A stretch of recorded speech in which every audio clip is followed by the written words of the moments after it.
데스크 소방안전관리자 제7편 위험성 평가 기법 및 성능 위주 설계에서 두 번째 장인 성능 위주 설계가 되겠습니다.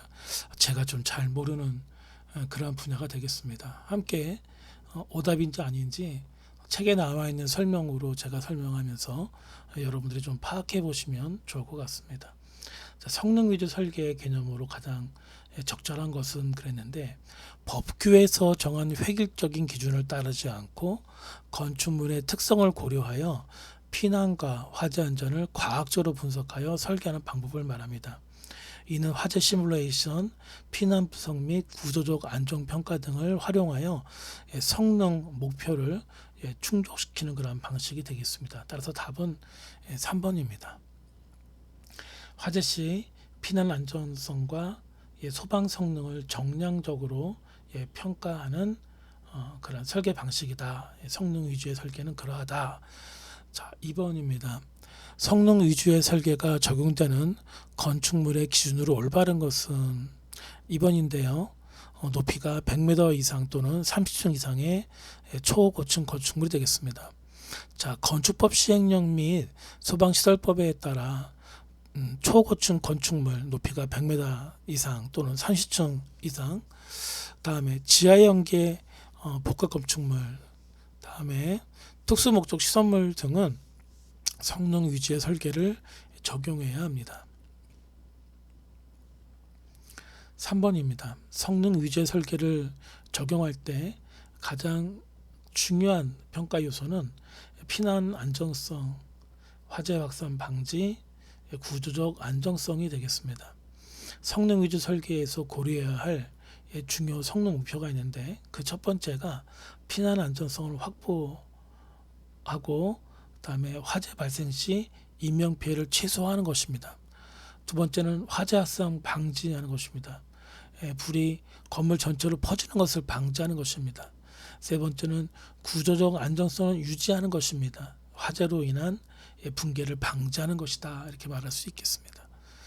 자, 성능 위주 설계를 적용할 때 가장 널리 사용되는 화재 시뮬레이션 기법은 FDS가 되겠습니다. 그래서 Fire Dynamics Simulation이 되겠습니다.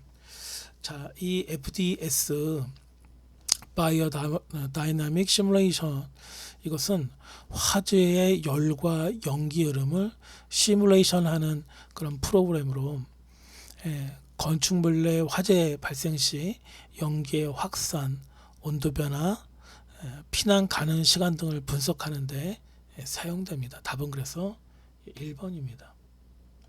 자, 5번 문제를 보면 성능 위주 설계에서 피난 시뮬레이션 프로그램으로 가장 많이 활용되는 것은 패치파인더가 되겠습니다. 답 1번인데요. 자, 건축물 내에서 사람들이 피난하는 경로, 패치라는 경로를 분석하고 피난 시간과 병목 현상을 예측하는 그런 소프트웨어라고 말할 수 있습니다. 그래서 답은 피난 시뮬레이션 프로그램 가장 많이 사용되는 것은 패치파인더가 되겠습니다. 6번에 성능 위주 설계의 장점으로 가장 적절한 것은 기존 법규보다 더 유연한 설계가 가능하다, 이렇게 되어 있습니다. 성능 위주 설계는 건축물의 특성에 맞는 최적의 방화 및 피난 대책을 적용할 수 있다는 점에서 기존 법규보다 유연성이 더 높습니다. 7번입니다. 성능 위주 설계에서 화재 위험을 평가하는 주요 기준은 무엇인가?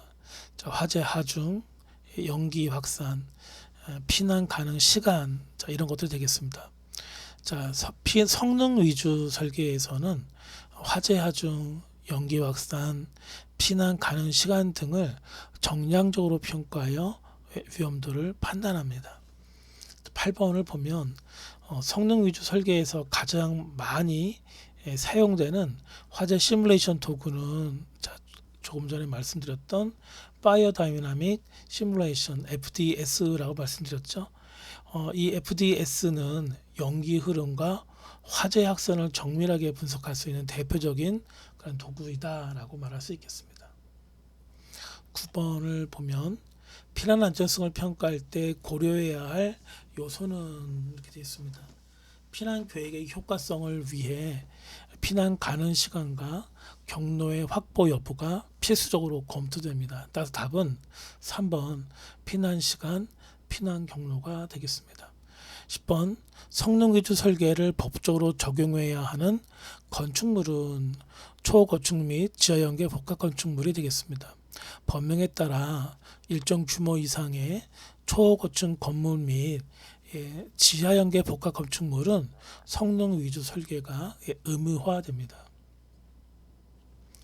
11번 화재 시뮬레이션에서 반드시 고려해야 할 요소가 있는데 인구 밀도, 출구 위치, 그다음에 장애물이 되겠습니다. 자, 사람의 이동 경로와 혼잡도를 판단하기 위해 피난 시의 공간 조건이 시뮬레이션에 반영되어야 합니다. 자, 12번입니다. 성능 위주 설계 시 반드시 고려해야 하는 법령은 건축법과 소방시설법입니다. 건축물의 설계와 안전관리 계획은 건축법과 화재시설물법에서 정의하고 있으며 성능 위주 설계도 그에 포함됩니다. 13번입니다. 자, 화재 확산 시뮬레이션의 핵심 분석 요소는 열 방출률과 연기 생성량이 되겠습니다. 자, FDS 등 시뮬레이션에서 입력하는 주요 변수는 열 방출률과 연기량이며 이를 통해 확산 예측이 가능해집니다. 14번 성능 위주 설계의 대표적인 한계는 초기 비용이 증가한다 이런 것이겠죠. 자, 초기 설계 단계에서 정밀 시뮬레이션과 분석을 요구하기 때문에 시간과 비용이 좀 많이 들어간다 이런 것이 있습니다. 15번을 봅니다.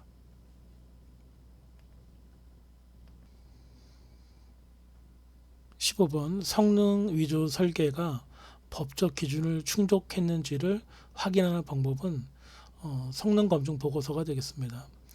성능 검증 보고서는 소방청 및 건축 당국의 검토와 승인을 위한 공식 문서입니다.